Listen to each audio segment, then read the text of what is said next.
안녕하세요. 저는 지금 고3, 중1 두 아이를 혼자 키우고 있어요.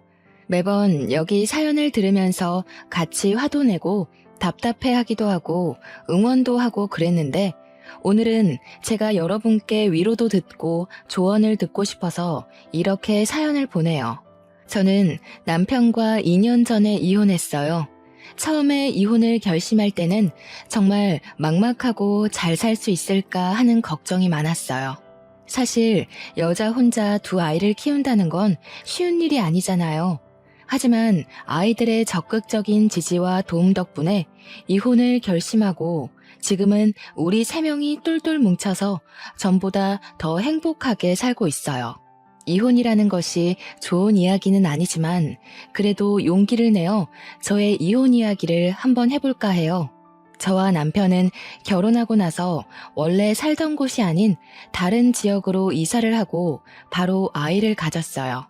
아이가 태어난 후 친정이나 시댁이 다 멀어서 도움을 받을 수 없던 상황인지라 저는 집에서 아이를 돌보게 되었고 남편은 기존에 다니던 회사를 거리상의 문제로 관두고 제 친척 오빠가 운영하는 신발 가게에서 일하게 되었어요. 친척 오빠는 제게는 친절하고 재밌는 사람이었지만 일할 때는 아주 엄하고 예민한 사람이었어요. 그래도 남편에게는 알게 모르게 보너스를 많이 챙겨주기도 하고 아이가 갑자기 많이 아프거나 급한 일이 생기면 편의를 많이 봐주기도 했어요. 그러나 남편은 친척 오빠의 운영 방식에 불만이 많았어요. 하지만 둘째 아들이 아직 어리고 앞으로 애들 앞으로 나갈 돈이 한창이니 어쩔 수 없이 참고 꽤 오랫동안 일하다가 도무지 힘들어서 못 해먹겠다며 친척 오빠와 한바탕 크게 싸우고 관두었어요. 그 후 남편은 자신의 친척이 운영하는 공장의 공장장으로 들어가야겠으니 당시 살고 있던 서울에서 경기도로 이사를 하자고 하더라고요. 그 당시 큰딸이 중3이었고 둘째 아들은 초등학교 4학년이었어요. 멀리 이사를 하다 보니 아이들도 전학을 가야만 했는데 저는 큰딸이 걱정되더라고요. 사실 큰딸이 조금 소심하고 조용조용한 성격이거든요. 그래서 친구도 두루두루 사귀지 못하고 한 친구만 깊게 사귀는 편이에요. 이런 성격의 아이가 이미 무리가 다 지어질 대로 지어졌을 중3 때 전학을 가면 과연 잘 적응할 수 있을지 걱정이 되더라고요.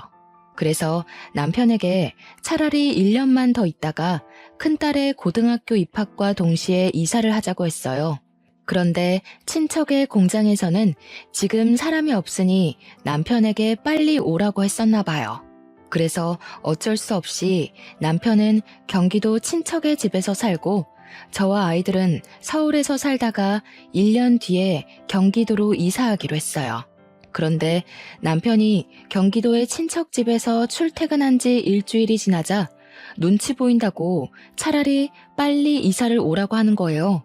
그때가 4월이었어요. 이제 학교에서는 단짝이 생기고 노는 무리가 형성되었을 시기인데 전학을 가자니 아이들이 너무 걱정되었어요.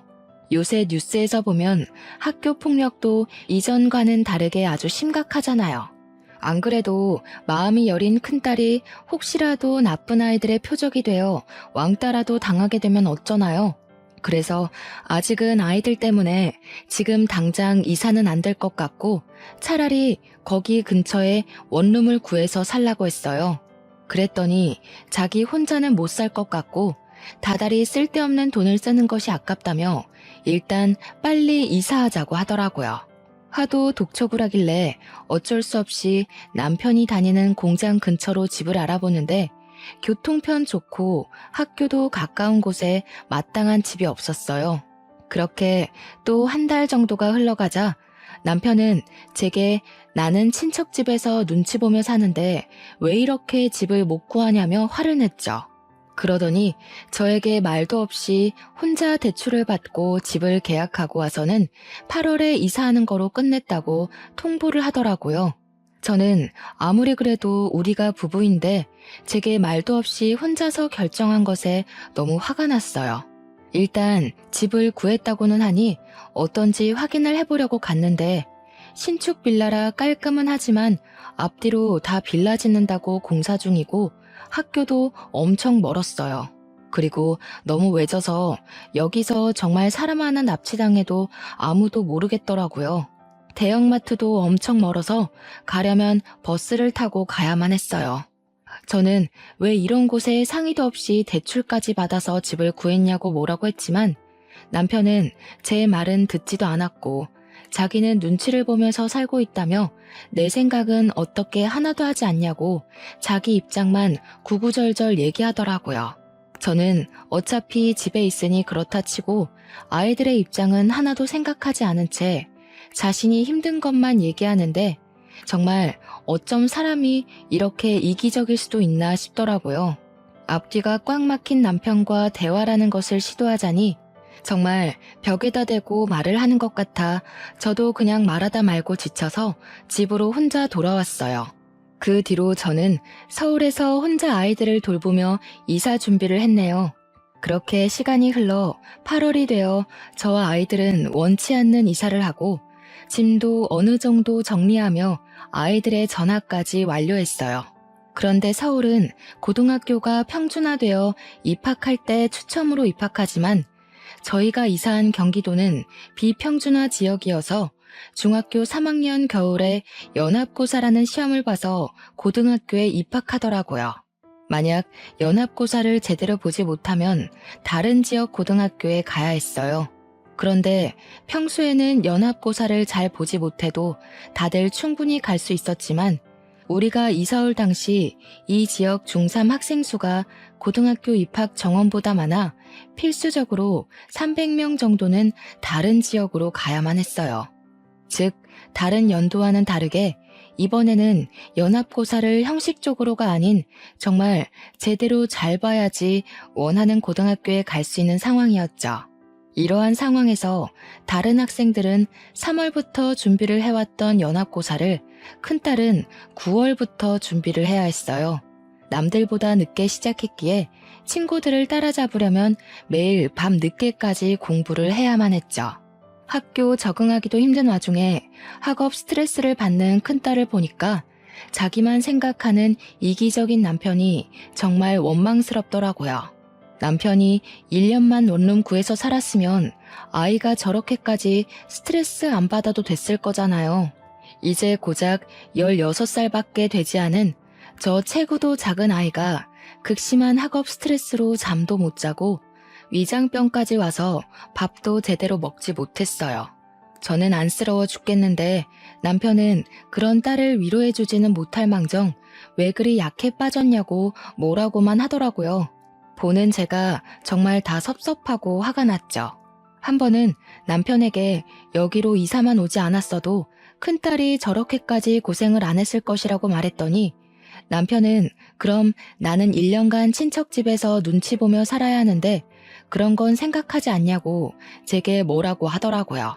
남의 자식도 아니고 자기 자식이 저렇게 고생을 하는 것을 보고도 여전히 자기만 생각하는 남편을 보니 정말 저런 것도 아빠인가 싶더라고요. 그래도 어쩌겠나요. 이미 이사는 왔고 아이는 이제 서울 중학생이 아닌 경기도 중학생인 것을요. 정말 많은 걱정을 했지만 큰딸이 제 생각보다 내면이 강한 아이였는지 학교에서도 절친이 생기며 적응을 완벽하게 잘했고 이어지는 중간고사에서도 전교 10등 안에 들었어요. 그 후에도 학교 생활을 무난하게 했습니다. 연합고사도 짧은 시간 준비했음에도 좋은 성적이 나와 집 근처에 원하는 고등학교로 입학할 수 있었어요. 둘째 아들도 성격 좋은 활발한 아이라 진작에 학교에 잘 적응하여 친구들도 잘 사귀고 선생님께도 귀염받고 잘 다녔네요. 이렇게 아이들에 대한 걱정이 한시름 놓이니 우리 집 가정 형편이 걱정되었어요. 남편이 돈을 벌기는 하지만 아이들이 커가고 점점 지출이 늘어나기 시작하면서 저도 이제는 돈을 벌어야겠다는 생각이 들더라고요. 그런데 지인들이 없는 이곳에서 오랫동안 경력이 단절된 저를 써주는 곳은 아무 곳에도 없었어요. 한 달간 정말 많은 곳에 이력서를 넣은 결과 일식집에서 근무할 수 있냐고 연락이 왔죠. 오후 5시부터 새벽 3시까지 홀서빙을 하는 일이었는데 급여도 나쁘지 않았고 가게도 깔끔하고 사장님과 직원분들도 다 좋아 보였어요. 다만 가게가 조금 멀리 있어서 새벽에 퇴근이 걱정되더라고요. 이 부분에 대해 말씀드렸더니 사장님이 집 앞까지 퇴근을 시켜주실 수 있다고 해서 바로 출근을 하게 되었어요. 그렇게 한 달 정도가 지났어요.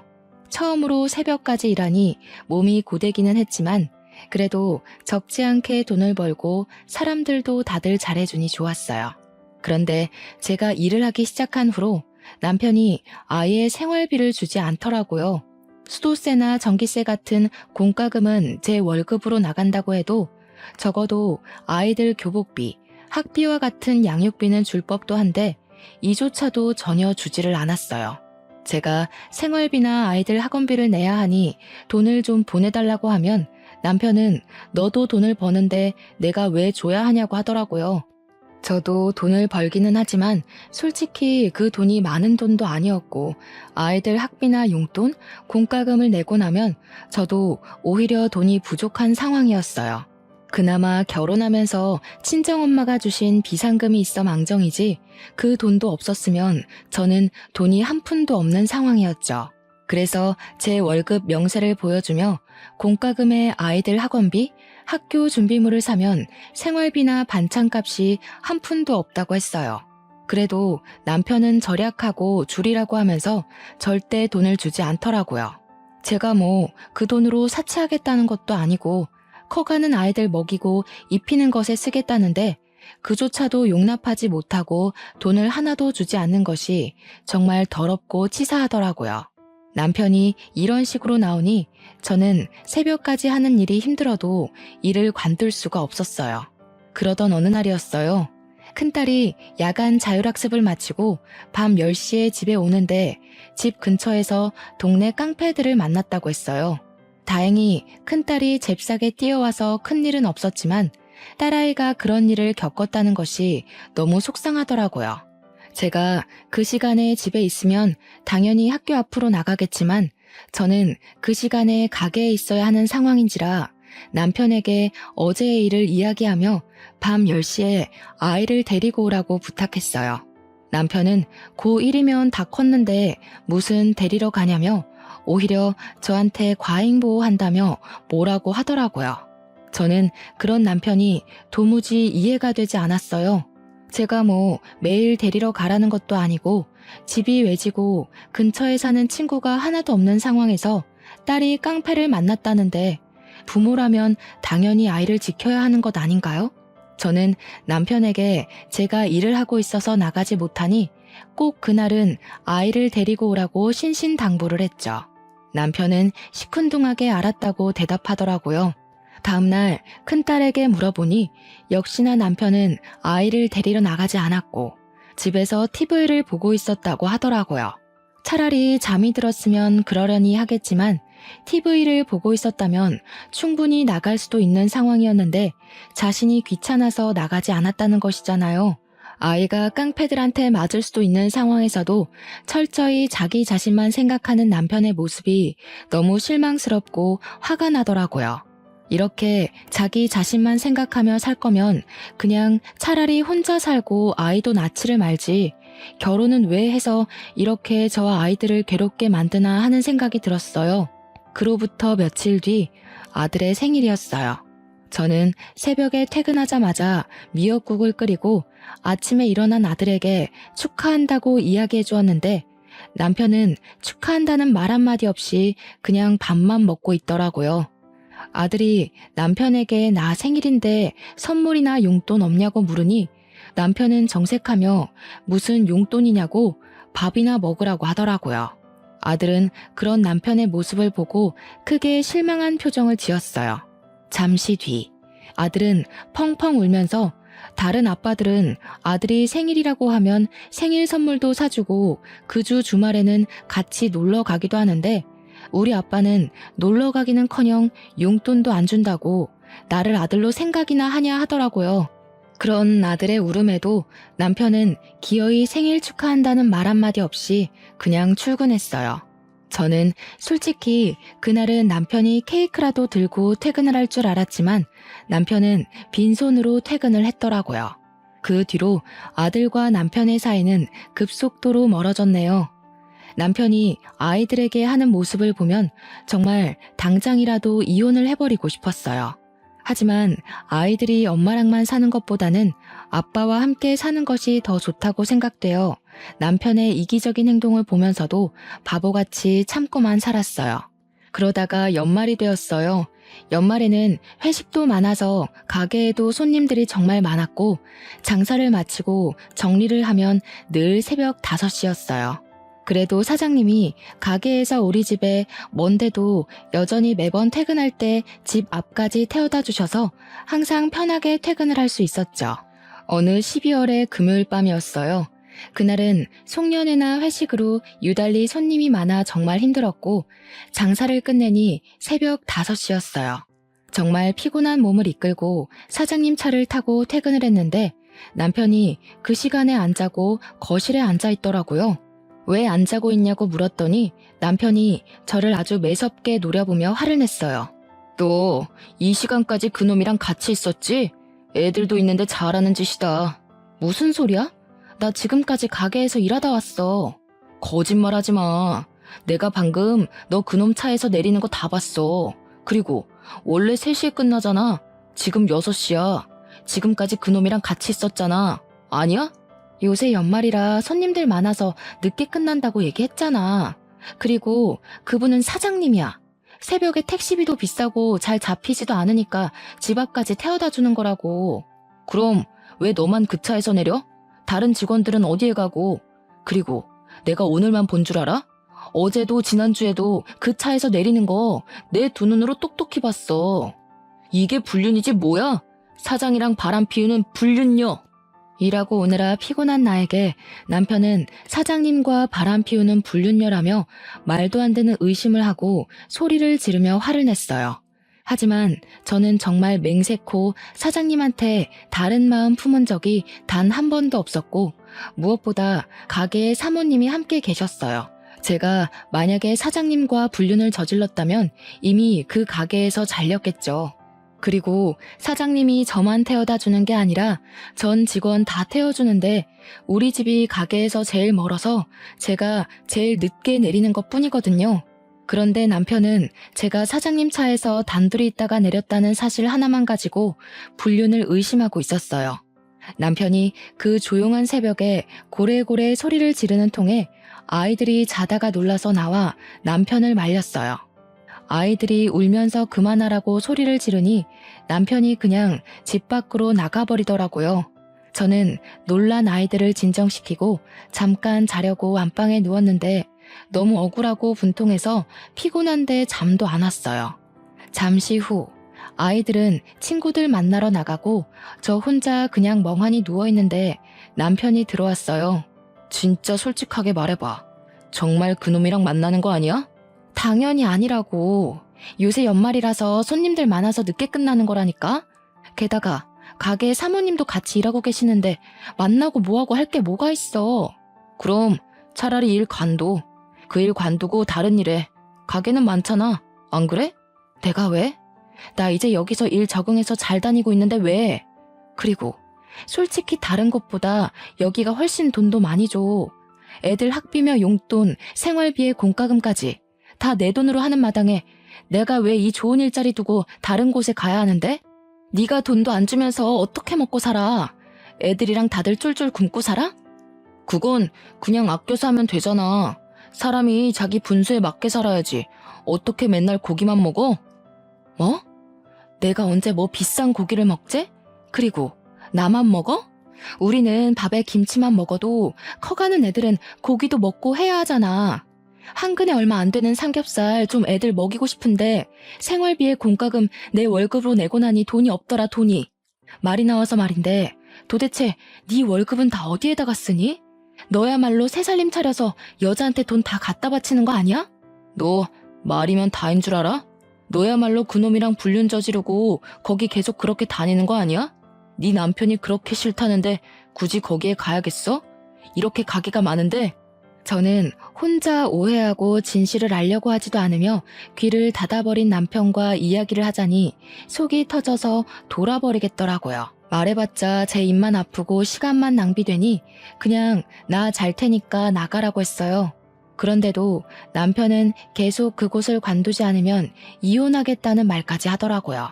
솔직히 지금도 제 돈으로 다 먹고 사니 이혼을 해도 경제적으로 큰 문제는 없었어요. 아이들도 이제 혼자서 학교 다녀오고 저 없이도 알아서 밥도 잘 차려 먹고 생활할 수 있기도 했고요. 그런데 갑자기 이혼하면 아이들이 받을 정신적인 상처가 걱정되었어요. 특히 감정이 예민한 큰딸은 더 큰 상처를 받을 것 같았어요. 그래서 일단은 아이들이 성인이 될 때까지는 남편이 저래도 참고 그냥 한 귀로 듣고 한 귀로 흘리며 기다려야겠다고 생각했어요. 남편은 그 뒤로도 계속 저를 의심했죠. 그러나 여기만큼 급여를 잘 주고 사람도 좋은 곳을 찾지 못해서 저는 의심을 하든 말든 그냥 계속 다녔어요. 사실 제가 일식집에서 정말 다른 남자를 만난 것도 아니고 사장님과 눈이 맞은 것도 아닌데 남편이 오해한다는 이유 하나만으로 이렇게 좋은 직장을 관둘 필요가 전혀 없잖아요. 무엇보다 남편은 생활비를 일절 주지 않았어요. 제가 만약에 남편의 말대로 여기보다 급여는 훨씬 적은 곳으로 간다고 해서 생활비를 줄 것 같지도 않았거든요. 어떤 핑계를 대서라도 생활비 한 푼 안 줄 사람이란 것을 알기에 더더욱 관둘 수가 없었어요. 그렇게 매일 싸움으로 지쳐가던 어느 날이었어요. 하루는 일하는데 새벽 2시에 큰딸에게 전화가 왔어요. 아빠가 이 시간에 집에 없다는 거예요.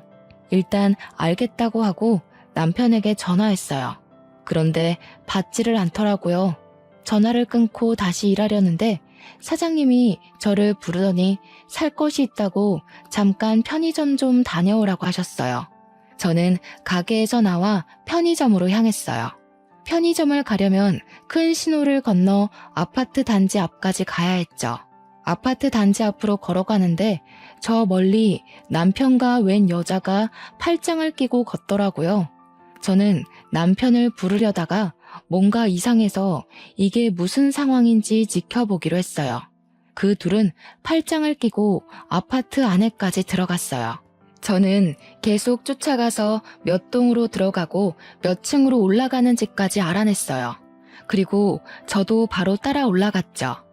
엘리베이터를 타고 해당 층에서 내리니 그 층에 2개의 집이 있더라고요. 오른쪽의 집은 아예 불이 꺼져 있었고 왼쪽 집은 불이 켜져 있었어요. 현관에 귀를 살짝 대보니 남편과 여자의 대화 소리가 들리더라고요. 저는 이 집에 남편이 있다고 확신하고 벨을 눌렀죠. 여자가 먼저 누구냐고 묻길래 일부러 말을 안 하고 가만히 있었어요. 제가 조용히 있다가 다시 벨을 누르니 남편이 누군데 이 시간에 벨을 누르냐고 화를 내며 현관문을 열었어요. 그런데 제가 그 앞에 서 있는 모습을 보고 깜짝 놀라더라고요. 네가 왜 여기 있어? 이 집은 어떻게 알고 온 거야? 너야말로 집에 있어야 할 이 시간에 이 집에 저 여자랑 왜 있니? 희진이가 전화 왔더라. 새벽에 잠깐 깼는데 네가 없다고. 아, 이렇게 2집 살림해서 우리 아이들 키울 돈이 없었니? 그래? 그래놓고 나한테 불륜을 저지르니 마느니 방귀 낀 놈이 성낸다더니 딱 그 꼴이네. 여보, 누구야? 누구길래 이렇게 화를 내? 아이 이야기는 또 뭐고? 여보? 지금 상황 보면 모르시겠어요? 이 사람 원래 저랑 결혼해서 애가 2이나 있는 유부남이에요. 뭐 어차피 저는 이 사람 성격에 질려서 이혼하려던 참이었으니까 그쪽이 이 남자를 가지든 말든 알아서 하세요. 서영아, 아니야. 이 사람 옛날에 한번 만났는데 정신이 좀 오락가락해. 허언증도 있고 좀 그래. 이 시간에 이렇게 다니는 거 보면 모르겠어? 그렇게 병원을 가라는데도 가지도 않고 그러네. 그니까 서영이는 상관하지 마. 알았지? 그냥 정신 나간 여자야. 남편은 저를 정신병자 취급하며 정신 나간 여자라고까지 했어요. 지금 생각해보면 딱히 틀린 말은 아니었던 것 같아요. 자기밖에 모르고 제멋대로 상상의 나래를 펼치고 의심하는 사람과 사느라 그때는 정말 저도 제정신으로 버티기가 힘들었거든요. 정말 아이들이 있으니 버티고 참았지 아이들마저 없었으면 이미 저는 정신병원에 갔을지도 모르겠네요. 아무튼 그런 남편의 말을 상간녀는 그 말을 또 곧이곧대로 듣고 저에게 나가라고 하더라고요. 저는 더 화내고 따져묻고 싶었지만 상간녀와 남편이 나를 밀어내고 문을 닫아버리는 통에 나올 수밖에 없었어요. 아파트 밖으로 나와 다시 정신을 가다듬고 편의점 갔다가 가게에 들어가는데 이 상황이 화가 나는 것이 아니라 오히려 마음이 싹 정리되면서 편안해지더라고요. 그날 홀가분한 마음으로 퇴근하고 집에 오니 새벽 4시였고 남편은 당연히 집에 없었어요. 그때까지 걱정으로 잠을 자지 못하는 큰딸에게 아빠와 연락이 되었는데 잠깐 회사에 일이 생겨서 급하게 나갔다고 했어요. 아무리 못된 남편이라도 아이들에게는 자신을 낳아준 아빠인데 그런 아빠가 다른 여자와 살림을 차렸다는 이야기는 차마 못하겠더라고요. 그리고 큰딸에게 혹시라도 아빠랑 엄마가 이혼하면 어떨 것 같냐고 물어봤어요. 큰딸은 그래도 자기는 엄마 편이라고 하며 이혼하면 오히려 좋다고 하더라고요. 이야기해보니 큰딸은 그동안 남편이 제게 생활비 한 푼도 안 주고 오히려 다른 남자 만난다고 오해했던 것까지 모든 상황을 다 알고 있더라고요. 그러면서 저와 남편이 싸우는 거 보면서 불안하게 사느니 차라리 좀 힘들어도 저와 마음 편하게 사는 게 더 좋다고 말했어요. 그래도 이제 고3인데 부모의 이혼이 신경 쓰이지 않겠냐고 물으니 고3이라서 더 이혼하는 게 좋을 것 같다며 맨날 싸우는 소리 들으면서 불안한 것보다 차라리 이혼하는 편이 덜 신경 쓰일 것 같다고 말했어요. 저와 큰딸의 대화 소리에 둘째 아들도 잠에서 깼어요. 저는 아들이 일어난 김에 아들의 생각도 물어보았어요. 아들도 역시 아빠와 함께 좋은 시간을 보낸 적도 없고 집에 오면 자신들과 함께 있는 것을 귀찮아하고 아빠가 집에 있으면 오히려 더 불안하고 좋지 않다며 이혼하는 것에 찬성한다고 하더라고요. 아이들의 말을 듣고 저는 바로 남편과 이혼을 하기로 마음먹었어요. 사실 저는 이기적이고 아이들조차도 돌보려 하지 않는 남편에게 이미 5만 가지 정이 다 떨어진 상태여서 다른 여자를 만나 무슨 짓을 하든 말든 저는 아무 상관이 없었어요. 항상 이혼하고 싶은 마음은 굴뚝 같았지만 그래도 아이들에게는 이 사람이 아빠인데 이혼한다면 아이들의 마음에 큰 상처를 줄 것 같아 이혼을 못하고 있었거든요. 그런데 남편이 다른 여자를 만나 살림까지 차리는 것을 두 눈으로 확인하고 게다가 아이들도 이혼하는 것에 대해 찬성하는 이 마당에 저는 제가 이혼을 못할 이유는 없다고 생각했어요. 그리고 다음 날 저는 이혼 서류를 준비하고 남편 공장 앞으로 갔어요. 그리고 남편에게 전화를 걸어 잠깐 앞으로 나오라고 했죠.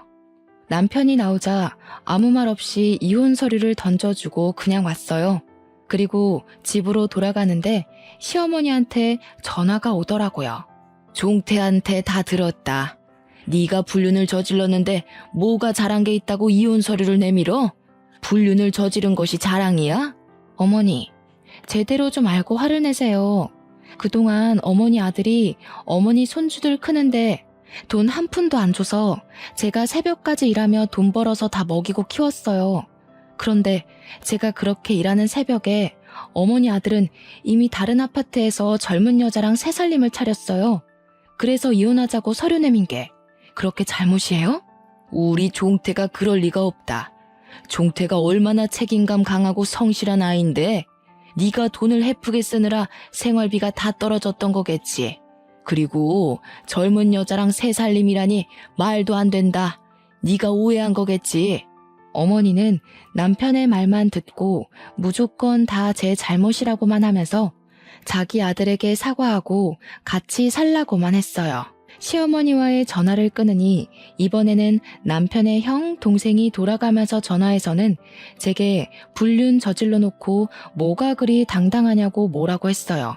게다가 남편 회사의 사장님인 친척 형까지 저한테 전화해서 남편이 돈 벌어다 주면 알뜰살뜰하게 집에서 살림이나 잘할 것이지 돈도 헤프게 쓰고 다른 남자까지 만나냐며 뭐라고 하더라고요. 누가 한 가족 아니랄까봐 남의 말은 하나도 듣지 않고 혼자 오해하고 의심하는 게 다들 똑같더라고요. 저는 너무 화가 나서 견딜 수가 없었어요. 이 사람들에게 남편의 잘못을 확실히 알려주기로 했어요. 남편이 잘못해서 이혼하는 마당에 꼭 내가 잘못해서 이혼한 것처럼 있기는 억울하잖아요. 일단 가게에는 죄송하지만 급하게 집안일이 생겨 일주일만 쉬겠다고 양해를 구했어요. 그리고 남편이 퇴근할 시간에 맞춰 상간녀가 사는 아파트 앞으로 갔죠. 얼마 지나지 않아 남편이 나타났어요. 제가 이혼하자고 하니 이제는 아주 당당히 제 집 가듯이 들어가더라고요. 저는 기회를 놓치지 않고 아파트에 들어가는 사진을 찍었어요. 또 사진 찍을 것이 있을까 싶어 기다리는데 마침 둘이 팔짱 끼고 다정하게 나오더라고요. 몰래 쫓아가니 세상 다정한 부부처럼 장을 보고 있더라고요. 우리 집에서는 한 번도 사지 않았던 비싼 소고기도 장바구니에 넣더니 남편이 자신의 카드로 계산을 하더라고요. 저랑 장을 볼 때는 달걀 한 판도 아깝다며 한 판 다 못 먹으니 10구짜리만 사라던 사람이었거든요. 마트에서도 둘이 딱 달라붙어서 시식 코너에서는 서로 먹여주기도 하며 장을 보는데 볼수록 가관이더라고요. 저는 이 모든 모습을 사진을 찍어 남편의 가족과 친척들에게 보냈어요. 그리고 다들 제가 불륜을 저질렀다고 하시는데 실제로는 이렇게 남편이 다른 여자와 불륜을 저지르는 상태이고 저는 지금 생활비 한 푼도 못 받는 상황인데 이런 상황에서 제가 이혼 서류를 내민 것이 그렇게 욕을 먹을 만큼 잘못한 것이냐고 문자를 보냈어요. 그렇게 문자를 보내고 집에 들어와 쉬고 있는데 남편에게 전화가 왔어요. 너 제정신이야?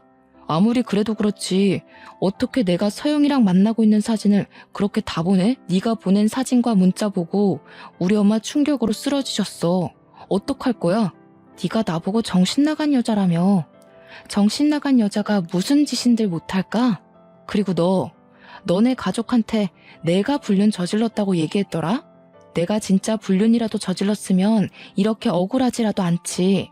네가 잘못했는데 왜 내가 욕을 먹니? 어머니 일은 안타깝지만 어머니 쓰러지신 게 네 잘못이지 내 잘못은 아니잖아. 안 그래? 사실 시아버지가 지금은 돌아가셨지만 젊은 시절 그렇게 바람을 피우고 다니셨다고 해요. 정말 여자 문제, 돈 문제로 시어머니가 마음고생을 말도 못하게 하셨죠. 그런데 아버지를 절대 닮지 않겠다고 다짐했던 아들이 자기 남편과 똑같은 짓을 하고 이혼당하게 생겼으니 그 충격에 쓰러지신 거죠. 어머니께서 쓰러지신 것은 너무 안타까운 일이지만 이 와중에도 남편은 자신의 잘못은 생각하지도 않고 무조건 다 제 탓으로 돌리더라고요. 그 모습을 보니 정말 이 사람은 상종해서는 안 될 사람이라는 생각이 들었고 이런 사람을 믿고 결혼 생활을 한 저의 지나간 시간이 너무 아깝게 느껴졌어요. 지금 생각해보면 남편과 결혼할 당시 저의 눈이 단단히 삐었던 것 같아요. 그리고 다음날 시어머니가 눈을 뜨지 못하고 돌아가셨다는 소식을 들었어요. 저는 남편의 얼굴이 보기 싫어 장례식장에도 가기 싫었지만 그래도 평소에는 시어머니가 잘해주시기도 했고 마지막 길을 가시는데 찾아가지 않는 것도 예의는 아닌 것 같아 어쩔 수 없이 장례식장으로 향했어요. 그래서 장례식장 안으로 들어섰더니 어디선가 싸우는 소리가 들리더라고요. 그런데 목소리가 뭔가 익숙해서 싸우는 소리를 따라가 보니까 남편이 자신의 가족, 친척들과 어머니의 영정사진 앞에서 크게 다투고 있었어요. 가만히 들어보니 제가 어제 보낸 사진과 문자에 관한 내용을 가지고 다투고 있더라고요. 남편의 가족들과 친척들은 문자의 내용을 남편에게 보여주며 아버지가 어머니를 얼마나 힘들게 했는데 그 모습을 보고 자란 네가 어떻게 그럴 수 있냐고 다들 남편에게 한 소리를 하고 있었어요. 그 사이에서 남편은 아니라고 다들 오해하고 있다고 해명을 하고 있었죠. 그러다가 제가 장례식장 안으로 들어서니 남편이 저를 보고 화를 버럭 내며 오더라고요. 네가 여기에 왜 와? 다른 사람들한테는 다 보내도 우리 엄마한테는 보내지 말았어야지. 네가 우리 엄마를 죽인 거야. 네가 불륜이나 저지른 주제에 잘도 돌아다닌다. 그놈의 불륜. 막말로 내가 사장님이랑 불륜을 저질렀던 증거라도 있어? 내가 사장님 집에 단둘이 들어갔다거나 손이라도 잡았거나 팔짱이라도 낀 증거라도 있냐고. 자기는 서영이라는 년이랑 팔짱도 끼고 살림도 차리고 할 것 다 했으면서 너야말로 불륜을 저질러 놓고 뭘 잘했다고 행패야? 저는 어지간하면 싸우지 않으려고 했지만 아직도 자신의 잘못을 인정하지 못하고 뻔뻔하게 구는 남편의 모습에 화가 나 결국 어머니의 영정사진 앞에서 크게 화를 냈어요. 저와 남편의 말다툼이 점점 심해지자 모든 친척이 와서 말렸어요. 저도 어머니께서 돌아가신 마당에 이렇게 싸우는 것은 아닌 것 같아서 그만하고 어머니께 인사만 드리고 바로 돌아왔네요. 그리고 장례가 마친 후 우리는 바로 이혼을 진행했어요. 이혼하기까지 남편의 잘못이 매우 컸기에 저는 위자료를 받고 비교적 빨리 이혼을 할 수 있었어요. 집은 남편 명의였으니 저와 아이들은 살던 집에서 나와 학교 근처에 새로운 집을 구했어요. 집이 작아져서 아이들이 실망할까 걱정했지만 다행히도 아이들은 학교가 가까워서 좋다고 말했어요. 이렇게 저와 두 아이는 이사를 하고 나서는 한 번도 큰 소리 내지 않고 우리끼리 알콩달콩 재밌게 살았어요. 경제적으로 넉넉하지 못하고 저도 일하는 것이 힘들기는 했지만 그래도 의심하는 남편이 없이 마음 편하게 지낼 수 있으니 너무 좋더라고요. 그렇게 한 달 정도가 지났어요. 갑자기 전 남편에게 전화가 왔어요. 저는 받기 싫었지만 이 인간이 무슨 이야기를 하려고 하나 궁금해서 받아봤더니 잠깐 일이 있다고 만나자는 거예요. 저는 당연히 싫다고 하고 그냥 끊어버렸죠. 그러고 나서 집에서 쉬고 있는데 누가 문을 똑똑 두드리더라고요. 문을 열어보니 전 남편이었어요. 그때가 평일 낮이라 회사에 있을 시간일 텐데 거짓골이 돼서 제 앞에 서 있더라고요. 제게 잠깐 집에 들어가도 되냐길래 저는 너랑 편하게 앉아서 말할 사이냐며 얼굴만 봐도 구역질나니까 그냥 여기 서서 이야기하라고 했어요. 나 배가 너무 고프고 돈도 한 푼도 없는데 들어가서 밥 한 끼만 주면 안 돼? 너 회사 다니면서 번 돈 있잖아. 그리고 밥은 서영이라는 년한테 차려달라고 할 것이지. 왜 여기 와서 달래?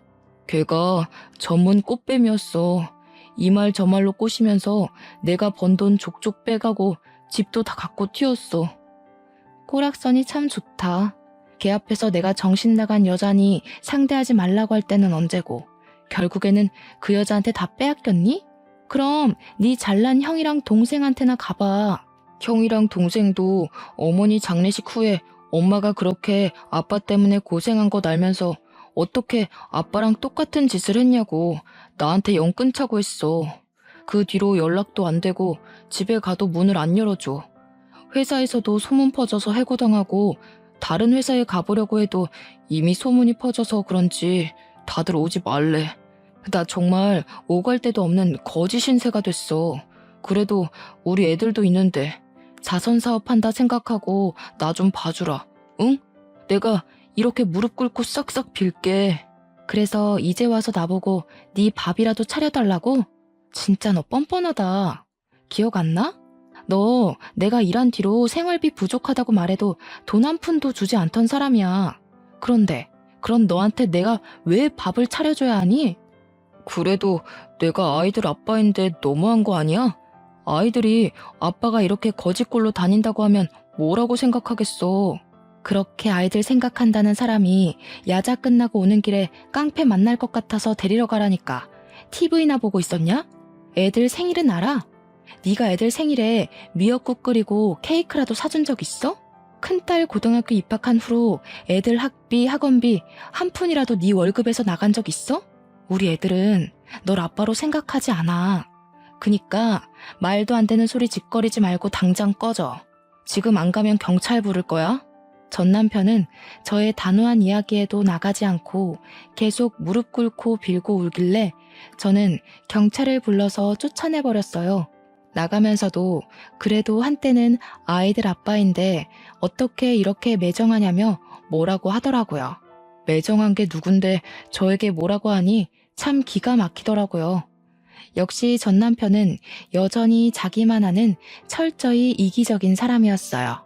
그 후에는 아이들 학교 시간에 맞춰서 학교 앞으로 가서 아이들에게 접근해서 아빠 행세를 하려 했지만 솔직히 아이들이 한창 뛰어놀고 싶을 때 놀이동산이나 동물원은 고사하고 집 앞 공원조차도 한번 데려가지 않고 용돈도 한번 안 준 아빠가 아이들이라고 좋겠어요?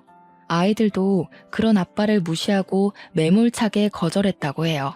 그런 아이들에게 그래도 아빠인데 혹시라도 아빠와 함께 시간을 보내고 싶다면 제 눈치 보지 말고 언제든지 가도 좋다고 했어요. 그랬더니 아이들은 질색하며 그런 아빠와 같이 있느니 차라리 아빠 없이 사는 게 더 낫다고 하더라고요. 그 말을 듣는데 아이들의 마음이 이해가 되기도 하면서 가엾더라고요. 아빠가 있긴 하지만 아빠의 역할을 전혀 하지 않아 차라리 없는 것이 더 낫다고 말하는 아이들의 마음이 어떨까 하는 생각에 너무 짠하고 안쓰러웠어요. 그래도 아이들에게는 아무리 나쁜 아빠여도 아빠는 아빠라고 말하며 너무 아빠를 미워만 하지 말라고 타일렀네요. 그 뒤로는 전 남편은 이제 제게 연락을 하거나 아이들 앞에 나타나지 않았어요. 저도 굳이 알고 싶지도 않고 아이들도 이제는 아빠의 존재를 잊고 살아가고 있네요. 사연을 쓰면서 생각나는데 처음에 제가 전 남편과 결혼한다고 했을 때 친정엄마가 너무 이기적이고 자기 자신만 생각한다며 그렇게 반대를 하셨거든요. 그때는 아니라고 나한테 정말 잘해준다며 엄마가 잘못 본 거라고 우겼는데 결국에는 엄마의 말씀대로 마음고생을 심하게 하고 이렇게 이혼하게 되었네요. 전 남편으로 인해 한창 힘들 때는 엄마의 말을 듣고 그대 결혼을 하지 말았어야 했다는 생각을 하기도 했어요. 하지만 한편으로는 전 남편과 결혼해서 누구보다도 야무지고 속이 꽉 찬 두 아이를 만났으니 그래도 결혼을 통해 제 인생의 가장 큰 보물을 얻었다는 생각도 드네요. 비록 이혼이라는 과정을 통해 아이들에게 본의 아니게 상처를 주긴 했지만 그 상처를 보듬어주고 아이들 아빠 몫까지 최선을 다해 사랑해주며 감사한 마음으로 살아가려고요. 부디 저의 딸은 저와 같은 상황들을 겪지 않고 마음 잘 맞고 이야기 잘 들어주는 좋은 남편 만나 평생 행복하게 살면 좋겠네요. 마지막으로 한창 부모의 사랑이 필요할 시기에 사랑은커녕 부모가 싸우는 것만 보았지만 그래도 사고 한번 치지 않고 잘 자라고 있는 우리 아이들에게 진심으로 고맙고 사랑한다는 말을 전하고 싶네요. 이제 나이가 들어 새벽까지 일하기가 쉽지는 않지만 그래도 힘을 내보렵니다. 저는 두 아이의 엄마니까요. 지금까지 저의 사연을 들어주셔서 감사합니다.